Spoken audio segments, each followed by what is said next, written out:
Praise the Lord everyone. मैं आपका अपने YouTube channel peace lovers formula official में हार्दिक स्वागत करती हूँ और मैं आपसे हाथ जोड़कर माफ़ी चाहती हूँ कि गुजरे महीने में, इस साल के अंतिम महीने में मैं आपके साथ रूबरू नहीं हो पाई। उसके कुछ कारण थे, लेकिन मैं परमेश्वर का धन्यवाद करती हूँ क्योंकि जो हम सोचते वो नहीं होता, लेकिन जो परमेश्वर की इच्छा होती है वही होता है। इस नए वर्ष में मैं आपका हार्दिक स्वागत करती हूँ और मैं विश्वास करती हूँ हर कोई जन परमेश्वर के अनुग्रह, उसकी कृपा से खुश है और ये नया साल सबके लिए आशीषमय हो। ज़्यादा समय आपका ना लेते हुए मैं आगे वचनों की ओर चलूँगी। हम पढ़ने के लिए निकालेंगे मत्ती रचित सुसमाचार चैप्टर 5 वर्सेस 3 to 12।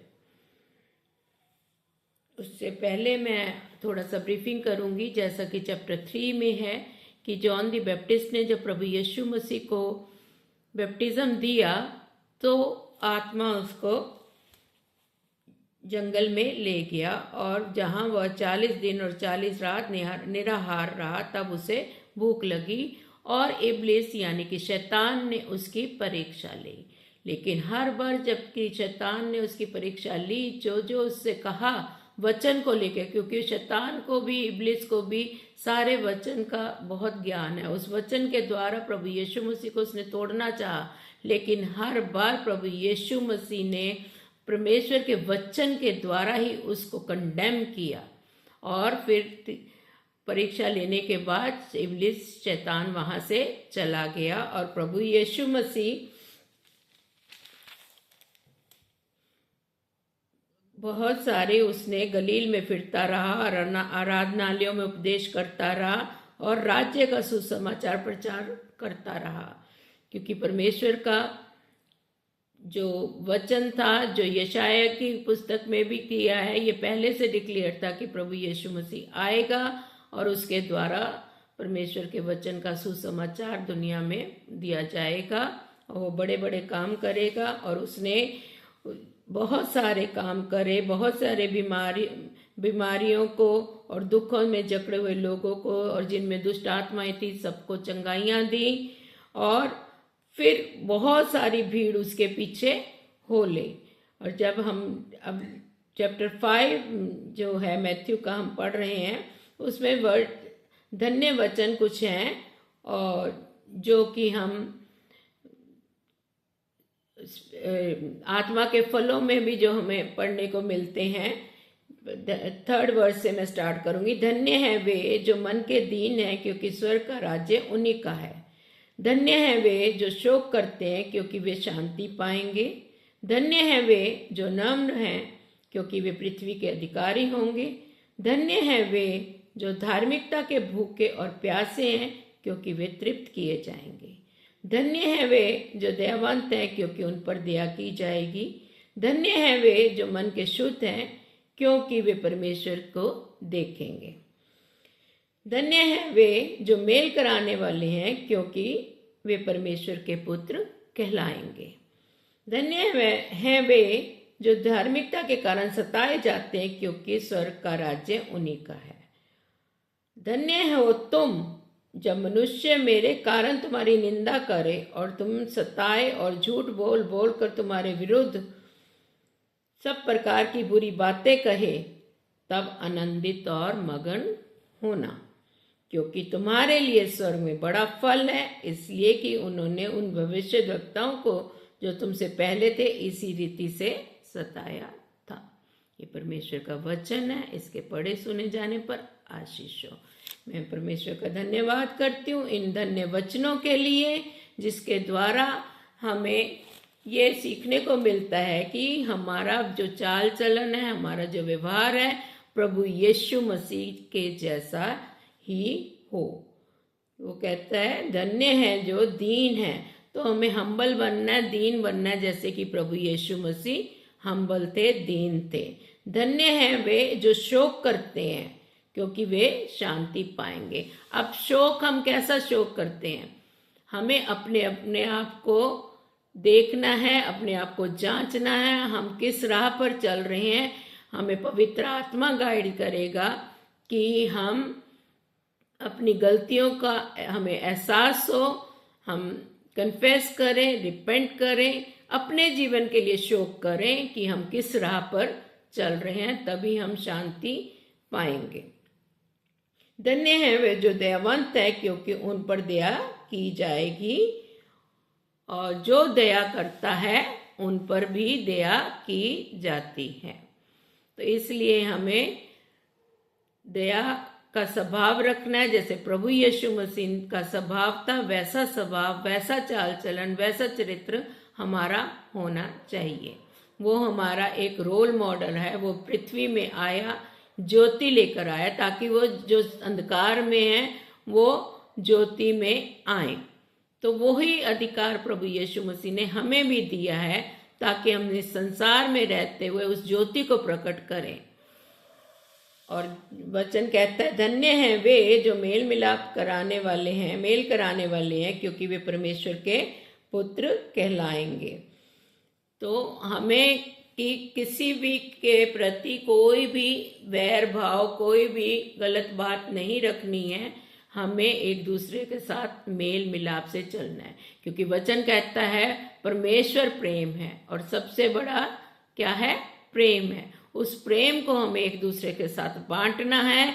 किसी की भी कोई गलती को है तो उसे माफ करना है। जैसे वचन कहता है, फॉरगिव एंड फॉरगेट। पलटा लेना, बदला लेना हमारा काम नहीं है। किसी से ईर्ष्या करना, किसी के प्रति हमें द्वेष भावना रखनी, ऐसा स्वभाव ना तो प्रभु यीशु मसीह का था और ना ही हमारा होना चाहिए।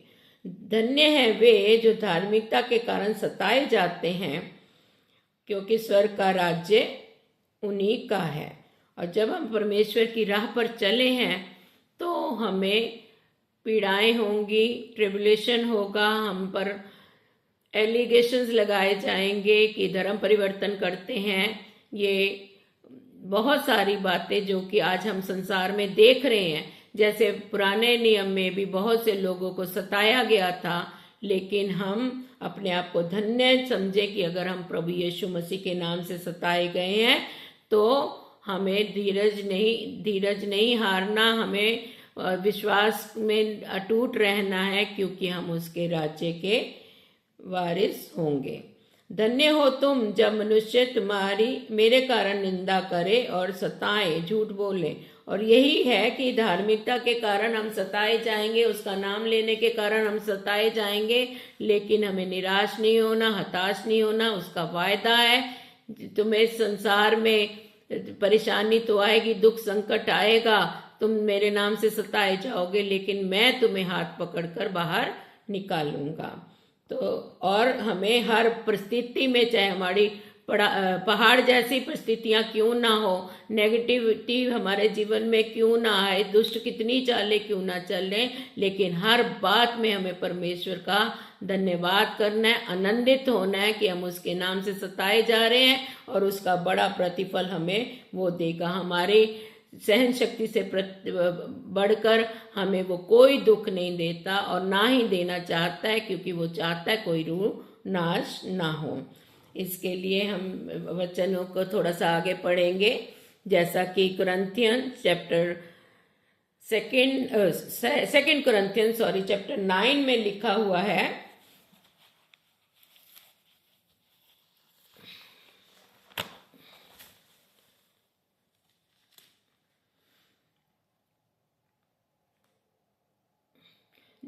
जो थोड़ा बोता है वह थोड़ा काटेगा, जो बहुत बोता है वह बहुत काटेगा। हर एक जन जैसा मन में ठाने वैसा ही दान करे, ना कुड़ कुड़ के और ना दबाव से, क्योंकि परमेश्वर हर्ष से देने वाले से प्रेम रखता है। परमेश्वर सब प्रकार का अनुग्रह तुम्हें बहुतायत से दे सकता है, जिससे हर बात में और हर समय सब कुछ जो तुम्हें आवश्यक है हो तुम्हारे पास रहे, और हर एक भले काम के लिए तुम्हारे पास बहुत कुछ हो। और जैसा कि वचन में लिखा है, उसने बखेरा, उसने कंगालों को दान दिया, उसका धर्म सदा बना रहा। तो इन वचनों के द्वारा ये हमें सिद्ध होता है कि हमें कैसे दान करना है। परमेश्वर के वचन में जैसे मलाकी में लिखा है, हमें 10वां हमारे भवनों में ले जाना है, उसके अलावा निज भेंटें भी देनी है।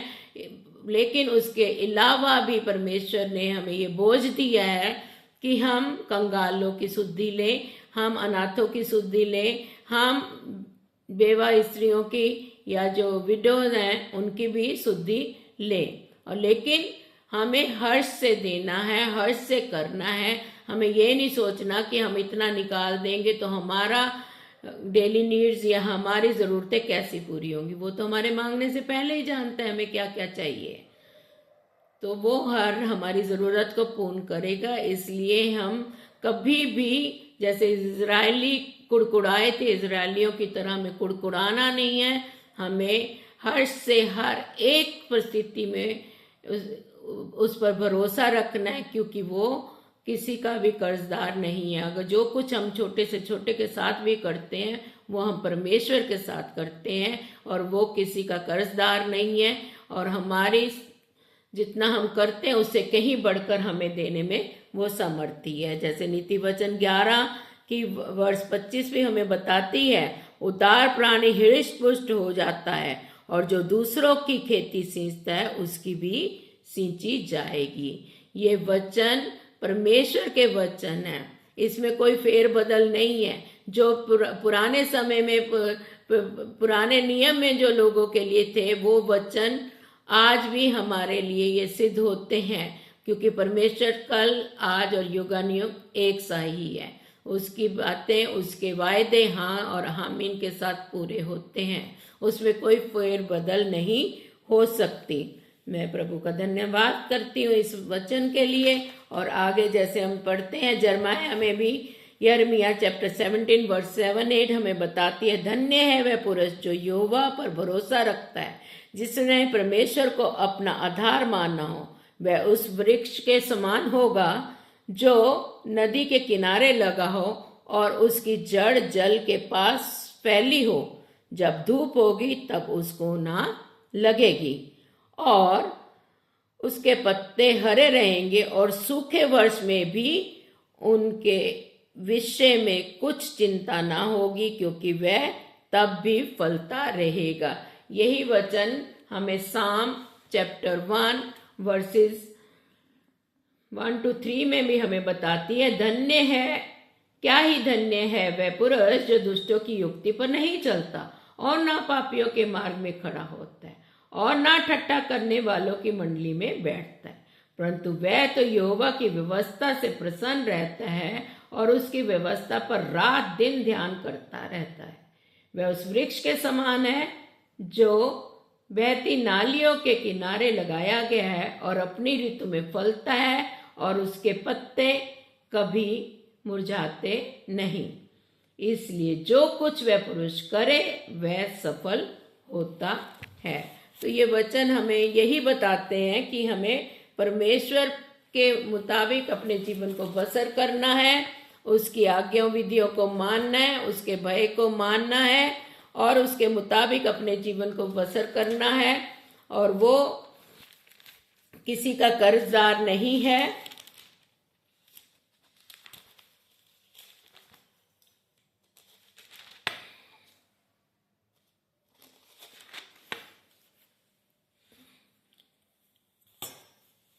और उसका जो है परमेश्वर की शिक्षा हमें निरंतर खुले रहने से आशीष प्रसन्नता आती है। परमेश्वर की शिक्षा के प्रति निरंतर खुले रहने से आशीषें और प्रसन्नता आती है। और ये उस वृक्ष के समान है जो जो नदी के किनारे उगते और बढ़ते हैं। वे गहरी जड़ें पकड़े रहते हैं जो उन्हें स्वस्थ और फलदायी बनाते हैं, और वे कम वर्षों होने के समय में भी फलते रहते हैं, क्योंकि नदी के किनारे है जो भूमि है, जो जमीन है, वो गीली रहती है, और जो हमारे प्लांट्स को, जो वृक्षों को जो पानी चाहिए होता है वो उसको मिलता रहता है, चाहे सूखा आए चाहे कुछ भी हो। लेकिन वो जो वृक्ष नदियों के किनारे उगाए गए हैं वो सदा फलते रहते हैं और गर्मी के मौसम में भी उन्हें ताजगी प्रदान होती रहती है। तो इसलिए ये वचन जो हमें बताते हैं कि हमें परमेश्वर के प्रति हमें उस पर भरोसा रखना है, अपनी समझ, अपने ज्ञान, अपनी बुद्धि का सहारा नहीं लेना, अपनी हर एक चिंता को, हर एक परेशानी को उसके चरणों में रखना है, चाहे वो पहाड़ जैसी मुसीबत, परेशानी या जो भी हमारी फाइनेंशियल प्रॉब्लम है, स्पिरिचुअल प्रॉब्लम है, इमोशनल प्रॉब्लम है, फैमिली डिफरेंसेस हैं, हर एक बात को हमें उसके चरणों में रखना है और वो हर एक हमारी घटी को पूरा करेगा। अपनी समर्थ से हमारी सारी पहाड़ जैसी समस्याएं क्यों ना हो उनको वो दूर करेगा। मैं परमेश्वर का इस बात के लिए धन्यवाद करती हूँ और अंत में मैं आपसे आपके साथ एक वचन को और शेयर करूंगी जो कि गिनती चैप्टर 6 वर्स 24 to 26 हमें बताती है। नंबर्स चैप्टर 6 वर्सेस 24 to 26 हमें ये बताते हैं कि जिस प्रकार यहोवा ने मूसा से कहा था कि हारून और उसके पुत्रों से कह कि तुम इज़राइलियों को इन वचनों के द्वारा आशीर्वाद दिया करना। यहोवा तुझे कौन से आशीर्वाद? वो वचन, वो आशीर्वाद जो पुराने समय में उसने दिए थे मूसा को, वो आज भी उसके लोगों पर लागू होते हैं क्योंकि परमेश्वर युगानुयुग एक सा ही है। उसके वचन क्या हमें बताता है कि जैसे उसने हारून और उसके पुत्रों को यह कहा था कि इज़राइलियों को इन वचनों से आशीर्वाद दे, यहोवा तुझे आशीष दे और तेरी रक्षा करे। यहोवा तुझ पर अपने मुख का प्रकाश चमकाए और तुझ पर अनुग्रह करे। यहोवा अपना मुख तेरी ओर करे और तुझे शांति दे। इन वर्सेस को मैं आपके जीवनों पर भी प्रोक्लेम करती हूँ। Receive these versus and claim in your life and you will see a magical blessing in your life।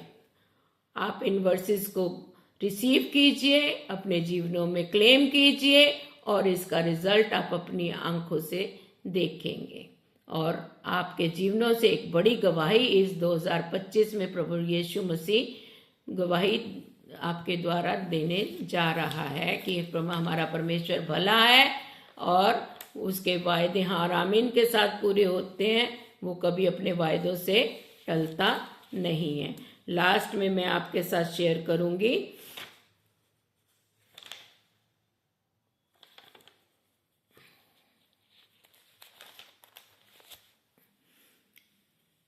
Psalm 20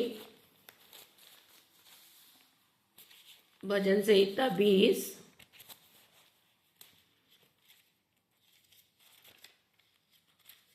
और वर्सेस 1 to 5।